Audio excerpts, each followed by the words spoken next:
Welcome to the Gritty Podcast. I am your host, Brian Call. And today I am not joined by the Gritty Broman. I'm going solo. I'll be going solo for a while. I'm out here on my property. Beautiful area in the mountains in Utah. Love it out here. It's been good. But I've been gone for a minute, folks. Been gone for a minute. I think this is the longest time I've gone without publishing any film or video or podcast content. And got real sick with, the Rona. We'll just call it that, since YouTube is all about the censorship lately. But I'll kind of go through what's been going on and what's up with Gritty and where I'm at and how things are. I did my Alaskan grizzly bear hunt in August. It was pretty sweet. I came home. It was a roughly like a 10 or 11 day grind. We hiked some miles. It's just travel is stressful. Got up to Alaska, and this was my second time up there because, as many of you know that follow the show, was up there in June, and I wasn't able to get a grizz.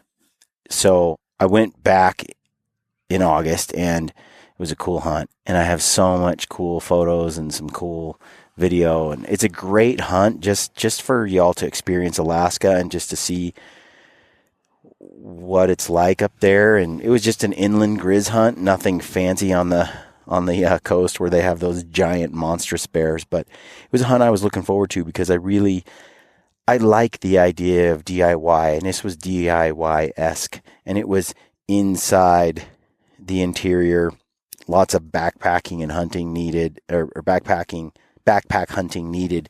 You weren't going to do this hunt without putting in some, burning the shoe leather and getting the boots on the ground. And I don't know, just it had a challenge to it that I liked, and it was affordable. And so I got on that hunt and had a great hunt. And then at the end of the hunt, I came home after a hard couple weeks and caught the flight late at night because flying from Alaska put me on plane at around 11 p.m. Got back in the morning, early in the morning at 6 a.m. Didn't sleep much. Within a day or so, I was in the hospital with my mom, who had caught the Rona, and she was sick from the virus. I took her to the emergency, and some of you know, because I made a post on Locals, our Gritty Stealthy Community on Locals, let y'all know. And it was pretty scary, this whole thing with the virus is so politicized. It's a senselessly, but because it is, there's just a lot of information about it that is way over here and way over there. And I think just last week, YouTube said anyone who talks about it and talks about any anti-vax kind of stuff, that your channel can be canceled or closed or anything. But I don't know what the definition of anti-vax is exactly. I don't think anyone really knows with all the censorship exactly what is okay and not okay. But here's my story. I was in the hospital with my mother. She had been fighting the virus for about a week or so when I got home from Alaska. I got home and she seemed relatively fine. She's walking around the house doing her thing. And then it just turned downhill real fast. And she didn't have trouble breathing, but she had intense and insane stomach pains and then diarrhea. And then her system did a whole, I don't remember what it's called, did a dump where she lost all of her electrolytes, basically. Sometimes, I guess, the body can go into a mode and it just flushed them all, which then put her at dangerous levels where she could have died from, the lack of electrolytes, because you need those to function. You need those minerals and things in your system. I'm no doctor, so I don't know exactly, but she was I took her to emergency, and they worked with her there, and they realized, thankfully, that those electrolytes were dangerously low. they moved her from the emergency space to the upstairs and into a hospital bed. And then I spent a couple nights with her in the hospital that were kind of scary and touch and go. She was really, really sick. The virus gave her the feeling that she wasn't going to make it. We had a lot of conversations about that. And just as people do, And so after a couple of days of intense concern and worry, and we got her out of the hospital and she came home within a few days. And then I immediately my father was pretty sick, so we went in. I took him to the emergency room. And I spent a couple nights late at night, just not sleeping much, in the room with my mom, because I was the only one that wasn't ill. My wife got sick, my kids all got sick, and they had the virus before already and tested positive. I think it was 7 months earlier. So they got it again. But it was like a nothing. They just kind of had the sniffles a little bit or a little fever, and then it was gone. My sister-in-law got it. My sisters got it. Brent got it. Now, Brent hasn't been the model of health, and so it was hard for Brent. He had trouble breathing. He's been a little bit overweight, and so it was a challenge. Brent was pretty sick, but I was fine. I was the only one that hadn't had it, but I was destined to get it, given the fact that I didn't opt to do the vaccine for many reasons. Especially given that my age, my fitness, my health, and all of that. And because, to be frank, I've always been pro-vaccine in terms, if it's the right thing for someone at a certain age or certain health. So I've always thought that it's prudent for some, but maybe not for others, depending on your age and your risk factors. That was just my stance, man. So anyway, I end up taking my dad into the emergency. He goes to the emergency room and he has trouble. I mean, anytime he starts to drift or fall asleep at all, his oxygen levels plummet from 93% down to 87, 86. And he wakes up gasping for air. It had been going on for a few days like this, and his lungs had filled with some fluid. And he's having a hard time breathing. Anytime he started to go into a restful state, he had to be totally conscious and alert to be able to get in the air he needed. And anytime he fell asleep at all, so he wasn't getting any rest, and that was complicating. It was making things worse. We got him to the emergency, and they were able to test and verify that. And he was able to come back home. And I got him back in the house, and he ended up with an oxygen machine for probably 6 days. And that really helped a lot because the oxygen, he's able to breathe that air, which just boosted up his oxygen levels just a little bit. So he just put it on when he was sleeping, because when he was awake, he was fine. Finally got a night's rest, and 2 nights rest, and 3 nights rest. And he started to feel better right away. About that time, I started feeling the fever. I knew I was probably, getting COVID. And sure enough, I was a little bit sick. So I did the thing where I ran the fever for, 5 or 6 days. And it felt like a typical flu, just like any that I'd had. I didn't like it. I was sweating at night, had a fever. But everything seemed something that was pretty normal and what I expected. Much like my wife and kids had gone through. But somewhere around the 6th or 7th day of being sick, I woke up and had trouble breathing. And my fever in the morning, I was up walking around like typical, doing my thing, and my fever shot up to 103. And then it just stayed at 103 or 103.3. And then I was just riding that fever all day, and it got so bad, I started to just it was, something was wrong, and I was having such difficulty breathing. And of course, I just thought the fever could break and I would be fine. I'll get through it, but it sort of progressed. It was just kind of getting worse, and the fever had been going on for a day and a half to the point where I'm like, okay, this could be dangerous. So, ironically, I went back to the emergency room. By then I knew everybody because I've been hanging out there with my mom for a few days and then my dad. So everybody said, "Hey, it's your turn. Here you go. You get to go through this now." I got to the hospital and they checked my oxygen levels, and they were, whenever I went into a restful state, I couldn't breathe. But more than that, the fever was just ridiculously high. They did some testing. They gave me some meds right away. And one of the things that they discovered was when they checked my lungs, they did some MRIs or X-rays, I don't know. But they looked in, they could see my lungs, and you could see the patterns, and they identified that I had a bacterial co-infection along with along with the viral infection in my chest.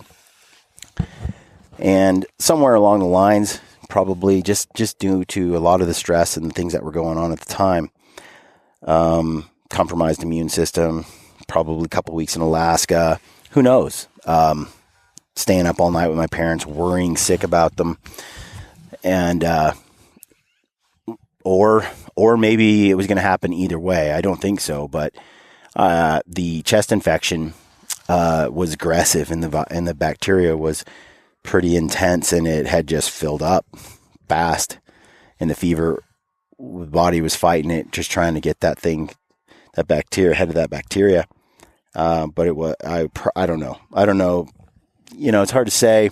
Would you beat it over time? Bacterial infections have killed people forever. That's why penicillin is such an incredible invention, changed the world. And so the bacterial infection in my chest was pretty severe. Immediately they put an IV in my arm. I was kind of delirious. They just started putting antibiotics in my system. I took 3 broad spectrum antibiotics, azithromycin, amoxicillin, and I don't know what the other one was. I can't remember. And then they gave me remdesivir, which is an antiviral drug. Kind of like some of the other ones that they don't mention because they're so political, really. And so I was on all of those drugs kind of all at once, and that sort of that kind of onslaught of antibiotics on your gut, and azithromycin is like a nuclear bomb, kills everything. And of course, it's kind of like, it felt like the medicine made me way, way more ill than even the sickness was making me. And I think at that point, not that I'm questioning the decisions made by the doctors, because you get to that point, it's like when you have cancer and they give you chemo. Sure, chemo's not great. They're sort of slightly killing you, but they have to if they're going to get ahead of the cancer. And I think these the measures that they were taking were to get ahead of the virus and the bacteria, and the side effects of such intense drugs was just what it was. So after a couple days of that, I was strong enough to come back home, but I had a conference call in the morning with a doctor every day, in the morning, in the afternoon, in the evening, for 6 days. And I put in my vitals, temperature, oxygen levels, blood pressure, things like that, into a system. It was a remote device, and then I'd have a call with the doctor and a nurse. And then a nurse would show up at my house at 1:00, and then the nurse would administer drugs in my IV to continue giving me all the stuff that to kill the bacteria, because I was nowhere near out of the woods. So they just didn't have the hospital beds in the hospital, so they have a remote program where they treat patients from at their homes like this. And I just happened to fit the criteria needed to do that, and it's kind of a test program, and I was eager to get out of the hospital anyway. So that was my life for over a week at home. The drugs gave me severe diarrhea like I have never had in my life, and I've had some diarrhea, let me tell you.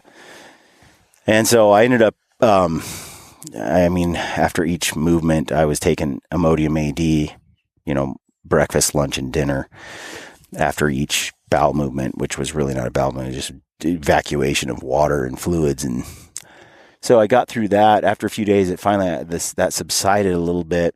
No appetite, couldn't taste my food, but weak and slept a lot. Thankfully, I was just thankful when I could just sleep. So I slept for a long time each day, and checked in with the doctor. The nurse came over. At the end of those 6 days, I finally could breathe.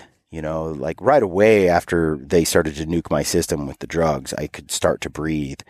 But it was still a process being able to get that fluid out of my lungs. And I started to break up that fluid, or all that dead bacteria and dead crap in my lungs after it got killed by penicillin and other things.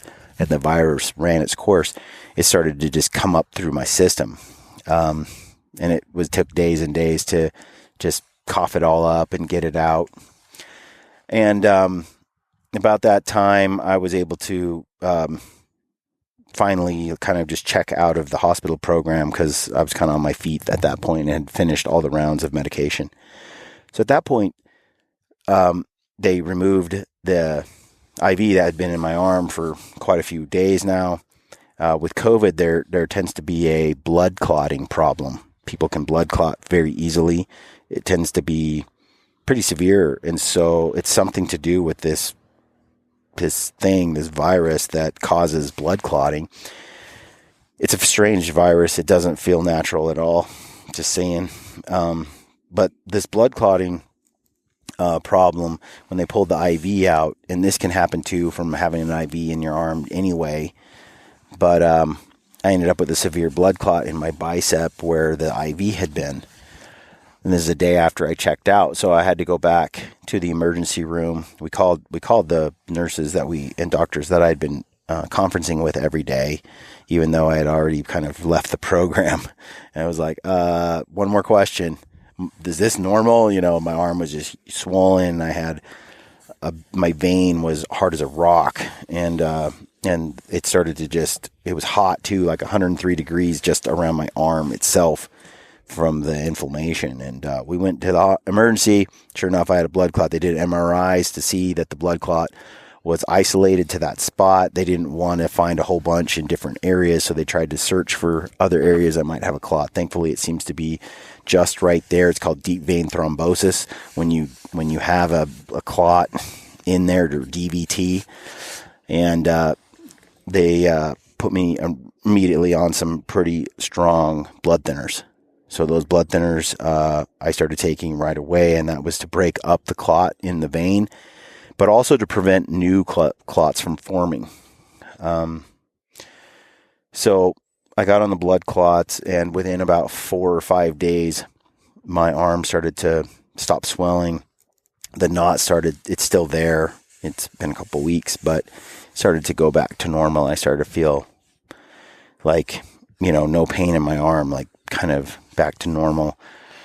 But the blood thinners, they don't make me feel great, but I'm not supposed to do anything that, at least especially in the beginning, that might dislodge the blood clot, because they didn't want it to move, because it's only like 6 inches from my chest and my lungs, and they didn't want it to go into my lungs and cause an embolism and kill me or whatever it does.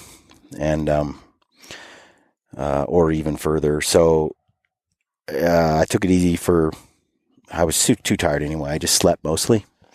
And then when I got done sleeping, they, after about a week, the arm subsided, and I started to feel a lot better about the vein issue. And, but right about that same time, I ended up going to the doctor, because within a few days after I was on the blood thinners, my throat swelled up really big, and my sides of my neck poofed out, and I had intense pain, swallowing, moving my head, just a cough was painful. It turned out that my lymph nodes had just filled up.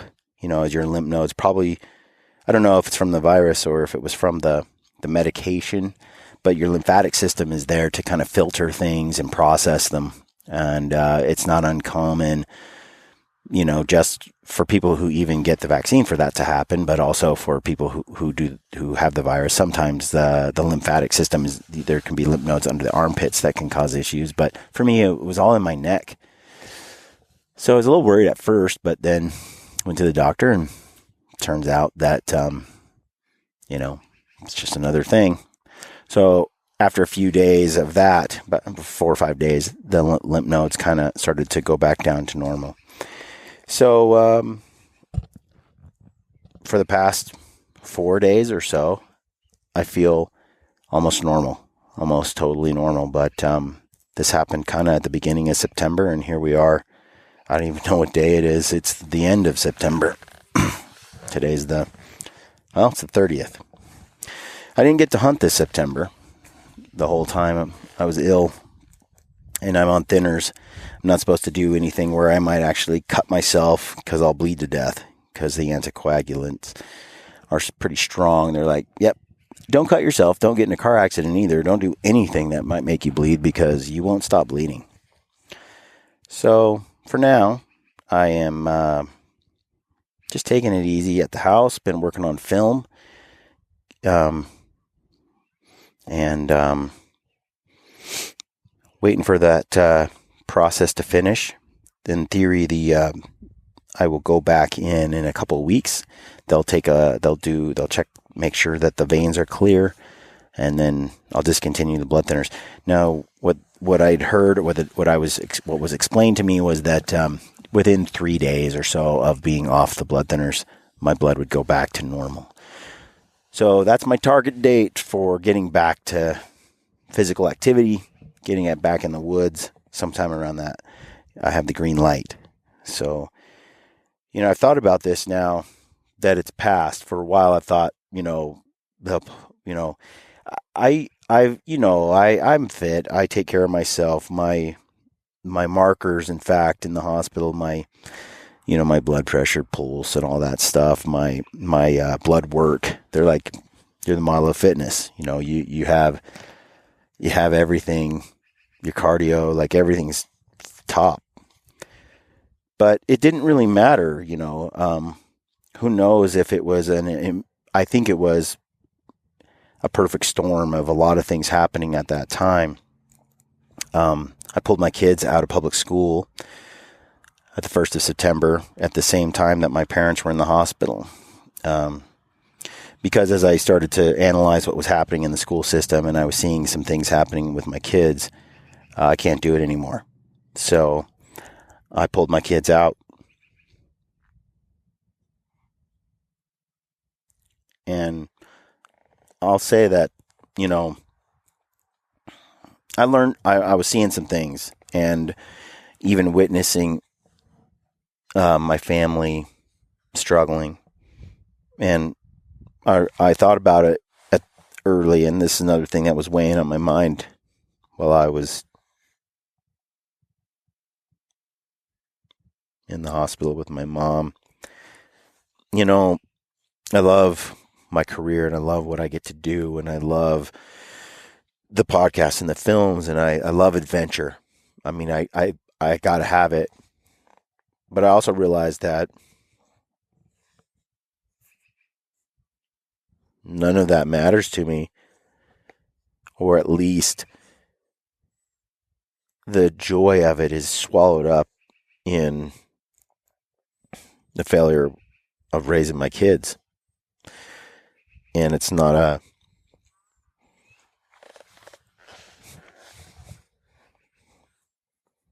they're not a sacrifice I'm willing to make. So I pulled them out of school, and I'm homeschooling them myself, teaching them things that they really should be learning, not the indoctrination they were receiving in their school that really did kind of has taken a toll as it is, warping their minds. And if you don't know a lot about what's going on in your kids' schools, I think you should get involved. I don't trust the state or the government or how they're teaching in schools right now. And that was weighing on my mind. I pulled my kids out at the same time. All this kind of perfect storm of things that were weighing on me, worrying about my mother. I don't know. I think cortisol levels were pretty spiked, pretty high, and I was pretty sad by all of it. Pretty stressed, I should say. And at some level, I succumbed to being pretty sick. And they told me, virally, I was probably fine. I was cruising through COVID typically like someone my age and fitness level would, but picking up the bacterial infection in my chest was a whole different animal. The fever rate, the how much it had taken over my lungs, like all of that stuff was a whole nother beast to contend with in addition to the COVID. So, like I said before, I've thought about it now in retrospect. A lot of people will wonder, would you go and do it differently? Would you get a vaccine? Would you not? If you knew how things would be. I've understood this for a long time.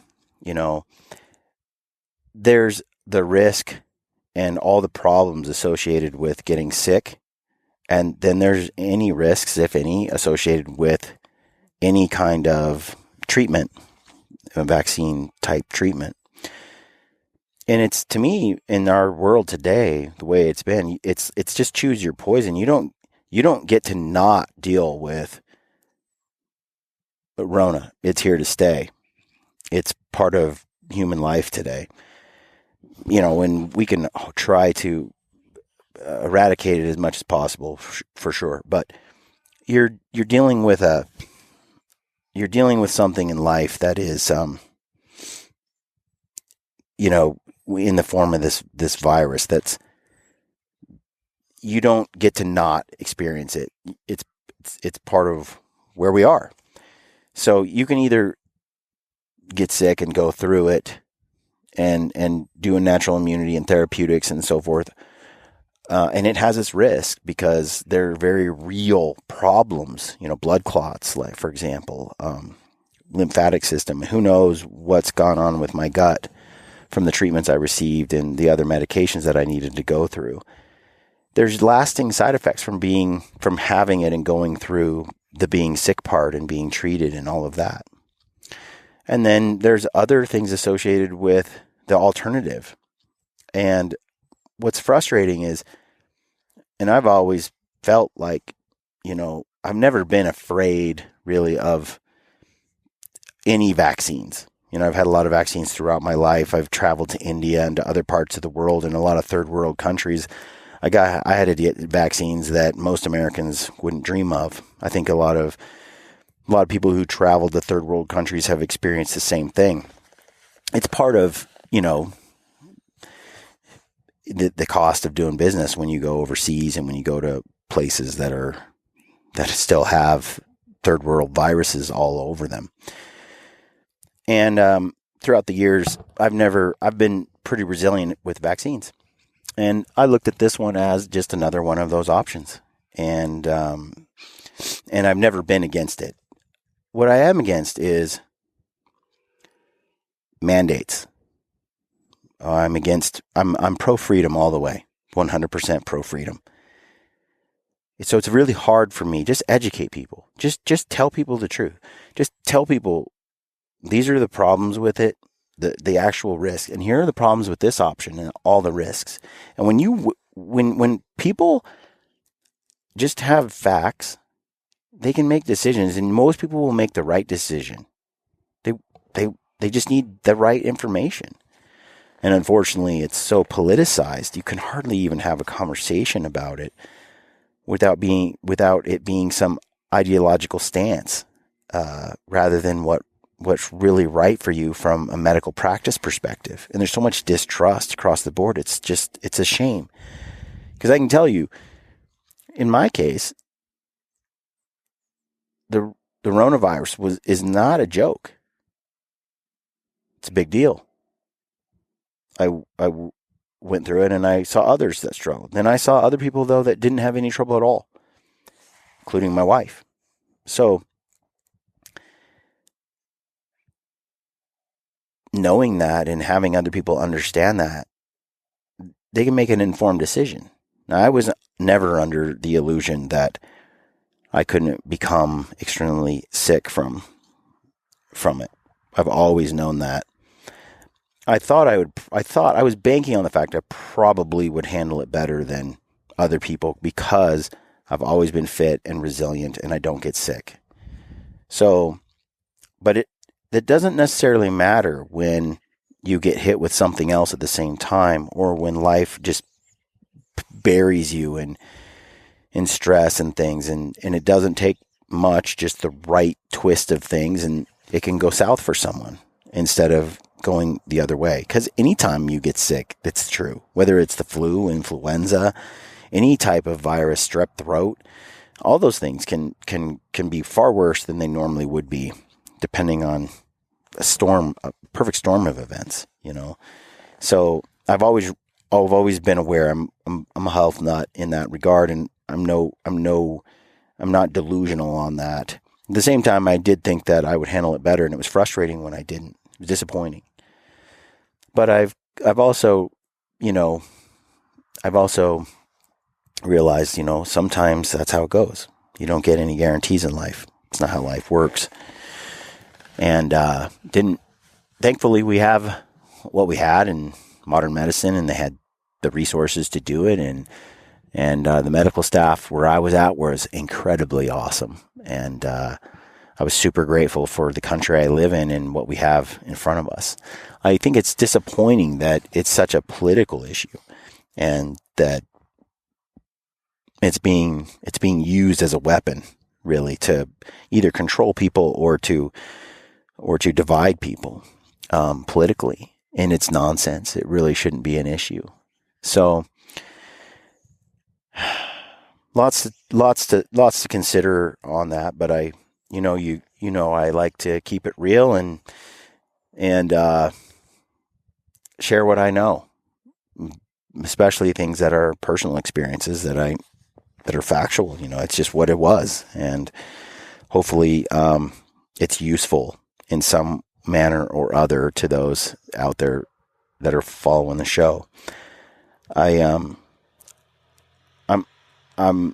was, really appreciative of all the kind well wishes. I didn't really publish or talk about this. I was kind of just I gave myself permission to just drop it all and focus on my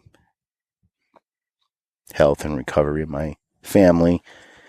But I'm anxious to get back to the hunts and the adventures, and to the podcast and the films. I've been working on film, and but mostly for now, I'm going to start rolling out a lot of podcast content over the next month or two. I've got a hunt with Ryan Mickler from Order of Man around November. And that's my next hunt. So I have quite a bit of time between now and I got the whole month of October, roughly, to work on film. And I plan to release the film for all of us during that Thanksgiving vacation time and up through December. That's the goal. That's what I'm working on. I have hunts from that I've been working on with Livesay, with the llamas, and our bear season with Red Lightning and Chocolate 2.0, which was awesome. And I have my grizzly hunt. Then I'll have the hunt with Mickler for mule deer and elk. And then Lampers and I have a hunt with Paley and families. It's going to be my family, his family, and Mark Livesay and his family. We're going to hit the mountains and chase some late season mule deer right around the week or so, a couple weeks before Thanksgiving, or somewhere in mid-November. Those are my next hunts. So not till November do I have any hunts on the horizon. Had some other hunts, but again, with the blood thinners and the risks associated with going out, I'm just going to take it easy and work from home. It's the first time in, I think, 20 years or so that I didn't hunt elk with a bow. It's been a long, long time. Makes you wonder. I don't know, just what it is. So Lampers did, though, and he has some cool stuff to share. I don't know. I haven't really been on social, so I don't really know how much he shared. We talked for 3 hours the other day, a couple days ago, just catching up because he has been on the grind. So he's home, and we'll get him on the podcast soon and touching base with y'all. But he's he and I, we got that hunt in November, and then we have some cool stuff planned later in the year. So hopefully we can drop a couple of months of cool footage for you right around Thanksgiving. In the meantime, look for the podcast. We got lots of podcast content scheduled, and I think it's going to be, I think you're going to enjoy it. If you got any requests, let me know. If you guys want any extra content, I'm doing live streams twice a week out on our locals.com platform, Gritty Stealthy Locals, which is our subscription service for that community over there. And I just want to say thank you to everyone over there that's been supporting us direct. Ryan's going to start live streaming a little bit over the next month or so over there to start, so you guys can just pepper him with questions directly if you're a member over there. But you can check that out at gritty.locals.com. Other than that, it's that's where I'm at. That's how things are. I hope everybody had an awesome season. I got to see, a little bit here and there through social and see all the big bulls everybody's been taking, or first time elk hunters out there getting their elk, and it's just been pretty cool to see. So real excited to get back to the grind myself and get in the mountains. It's been a little bit of time for me anyway. So that's it for now. I'm going to sign off, and thanks for tuning in. And as always, stay gritty, folks.